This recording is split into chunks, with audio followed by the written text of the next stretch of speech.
Well, the date is drawing near, and bidding has now officially opened for the final circulating Lincoln cent coins, known as the Omega Pennies, due to the inclusion of a symbolic Omega privy mark on the coins. 232 sets, each containing one Philadelphia Mint Omega penny, a Denver Mint Omega penny, and a 24-karat gold 2025 Omega penny. The number is not random either. 232 represents the number of years since 1793 to 2025, when the 1 cent coin has been in continual circulation in the United States. As one of the first coins produced by the US Mint after it was created in 1792. The 696 coins, or 232 sets of 3 coins each, truly represent the end of an era, and all of these coins will now be auctioned off by Stack's Bowers Galleries on December 11th, 2025, with internet bidding already underway. All of these coins were graded by PCGS, who created a once-off label and registry entry for the limited edition coins, most of which are graded between MS63 and MS69. The 3 coins were slabbed individually. However, each coin is labeled as a part of a specific set, numbered 1 through 232, and set number 232, corresponding to the year 2025, also includes the actual coin dies used to strike the Omega pennies. Cancelled for security concerns, of course. This final set is of course expected to be the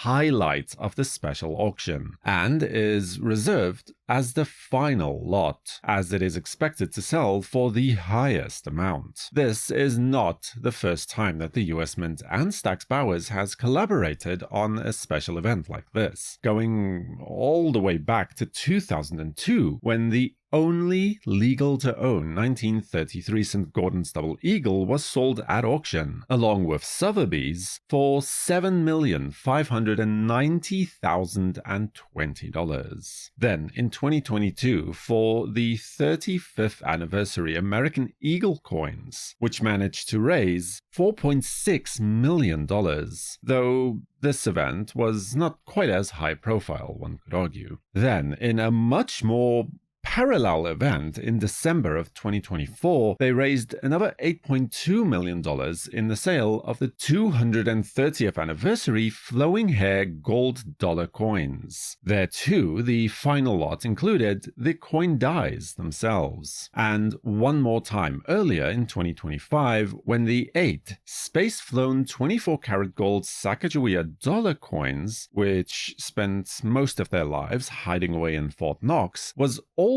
sold at auction for a combined $3.2 million.